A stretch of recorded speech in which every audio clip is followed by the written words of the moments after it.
ನನ್ನಲ್ಲಿ ಮಾತ್ರ ಹೇಳಬೇಕು. ಅವನಿಗೆ ಆಪ್ತನಿದ್ದಾನೆ, ಆದರೆ ಅವ ಬೇರೆಯವರಲ್ಲಿ ಗುಟ್ಟು ಬಿಟ್ಟರೆ ಬಹಳ ದೂರಾಲೋಚನೆ ನಿಮ್ಮದು.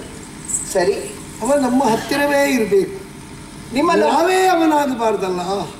ನಿಮ್ಮನ್ನು ಮದುವೆಯಾಗುವಲ್ಲಿ ನನಗಿರುವಂತಹ ಒಂದೇ ಒಂದು ತಡೆ ಏನು ಗೊತ್ತೇ? ಏನದು? ನಾನು ಆಡಿಕೊಂಡಂತಹ ಒಂದು ಮಾತು, ಒಂದು ಪಂಥ ಇದೆ. ಪಂಥ? ಅದನ್ನು ನೀವು ನೆರವೇರಿಸುತ್ತೀರಿ, ಈಡೇರಿಸುತ್ತೀರಿ ಅಂತಾದರೆ ಜೀವನ ಪೂರ್ತಿ ನಿಮಗೆ ಸುಖವನ್ನು ಒದಗಿಸುವಲ್ಲಿ ಅನುಕೂಲೇ ಆಗಿರುತ್ತೆ. ನನಗೆ ಅನುಕೂಲವಾಗಿ ನೀನು ಬರ್ತೀ ಅಂತಾದ್ರೆ ನಿನ್ನ ಆಶೆ ಏನುಂಟು, ನಿನ್ನ ಪಂಥ ಏನುಂಟು, ಅದಕ್ಕೆ ಅನುಗುಣವಾಗಿ ನಾನು ನಡೆಯಲೇಬೇಕಲ್ಲ. ಬೇರೇನಲ್ಲ, ಮತ್ತೆ ನಿಮ್ಮ ಸತಿಯಾಗಿ ನಾನು ಬಂದ ಮೇಲೆ ಯಾವ ಕಾಲಕ್ಕೆ ಆಗಲಿ, ಯಾವ ಕಾರಣಕ್ಕೇ ಆಗಲಿ, ನಾನು ನಿಮ್ಮಲ್ಲಿ ಕೇಳಿಕೊಂಡಂತ ಆಸೆಯನ್ನು ಈಡೇರಿಸುವುದಿಲ್ಲ ಎನ್ನುವ ಹಾಗೆ ಆಡಕೂಡದು. ನನ್ನ ಬಾಳ ಪಯಣದಲ್ಲಿ ಸೇರಿ ಬರಬಹುದಾದಂತ ಸಂಗಾತಿ ನೀನು ಕೇಳುವುದು ನನಗೆ ದೊಡ್ಡ ಸಂಗತಿಯಾದೀತೇನೆ.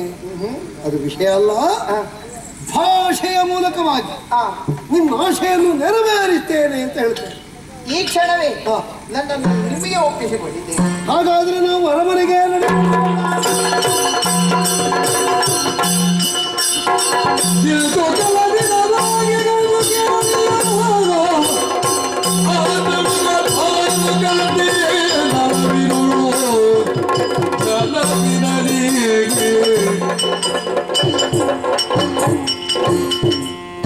ಯಾತಕ್ಕೆ ದೀಪೆ ಕಾತರಾಜುಗೂಡಿ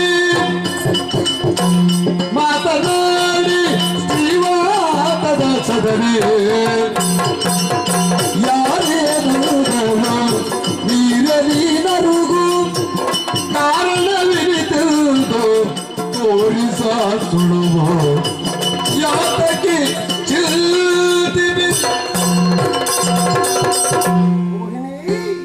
ನೀವು ಮಾತಾಡಬೇಡಿ ನನ್ನಲ್ಲಿ. ಹುಣ್ಣಿಮೆಯ ಚಂದ್ರನ ಹಾಗೆ ಇರಬೇಕಾದಂತಹ ನಿನ್ನ ಮುಖ ರಾಹುಗ್ರಸ್ತ ಚಂದ್ರನ ಹಾಗಾಗಿದೆಯಲ್ಲ.